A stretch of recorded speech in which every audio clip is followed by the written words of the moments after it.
When I was in my mid-teens, I stayed home for the weekend, while my parents and sister went out of town. I think I had to work or something. First night they were gone, I was lying on my bed in my underwear reading.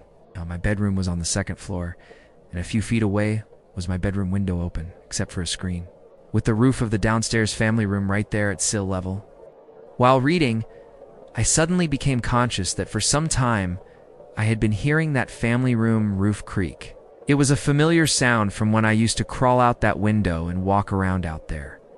So was somebody else walking around out there now, possibly looking in on me in my solitary, nearly unclad, highly vulnerable state? My heart began to pound. Still, externally, I kept my cool. I calmly closed my book and got off the bed at normal speed and sauntered into my parents' room where the phone was. This was back in the late 1970s.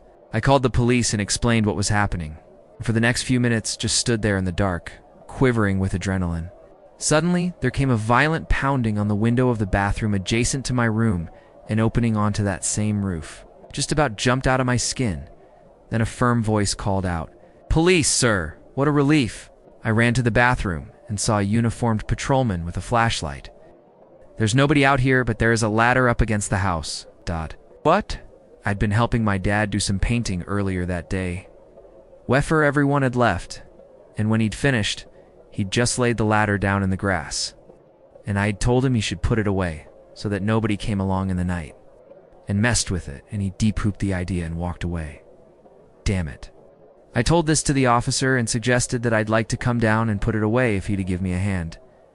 He agreed, dressed, went downstairs and outdoors, and we put the damn ladder away in the garage. Which didn't lock, but it had to be better than letting the damn thing lie in the grass any longer. Obviously someone had been up on the roof, just outside my window, probably looking in and watching me, and I had probably scared them away by getting up. But they could just as easily have chosen to crash in through that bathroom window. They'd have intercepted me on my way to the phone, and things could have gone much differently. No one was ever caught or identified. To this day, I have no idea who it was. One of my friends, being a wisest, they'd probably have identified themselves, if only to scare me as a prank. One of the neighborhood bullies? A bona fide cat burglar? I have no idea.